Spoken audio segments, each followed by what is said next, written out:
Omugenzi ya Sarah Nabasumba ow'emyaka 31 ng'abadde awangalira ku kyalo Kabingo mu ggombolola y'e Rwanda mu disitulikiti y'e Rakai bwe yasudde mu ddaamu ey'amazzi mu disitulikiti y'e Kyotera ku kyalo Kituntu mu ggombolola y'e Nabigasa. Ono okwesuula mu jjulume kitegeerekese nti yafunyemu obutakkaanya n'ebba kwe kusalawo okuddukira ewa mukwano gwe ku kyalo Kituntu Betelehemu okufuna ku buweerero. Mukwano gwe yamuwaniriza bulungi n'amunnyonnyolamu ensonga ze naye balidde n'ekyegulamu alidde yeebase. Okukeera ku makya mukwano gwe agamba kukeera ku makya ategeka abaana bagenda ku ssomero ng'omugenyi we tamulaba. Anet Nassaazi ng'ono mukulu w'omugenzi agambye nti amawulire g'okufa kwa muganda we akutegedde oluvannyuma lw'okufuna essimu emutegeeza nga nannyini essimu bw'asangiddwa ku mugga ng'afudde. Essimu gye basanzeewo ne basindika batya ssente ng'eyita Munnabasumba Saala.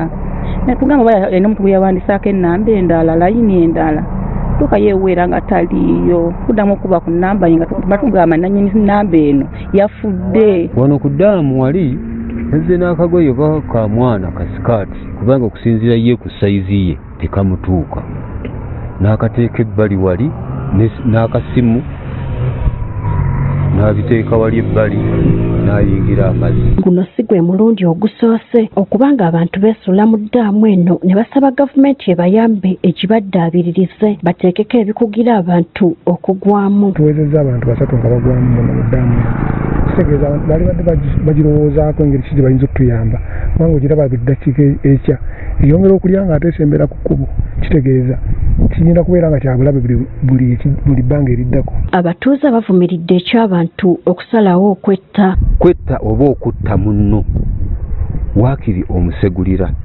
Kirungi nti abaana fe abazadde bamanya nti maama gyali ali gindi oba taata ali gindi okusinga okumanya nti baasoowagana ne taata maama natta taata oba taata natta maama.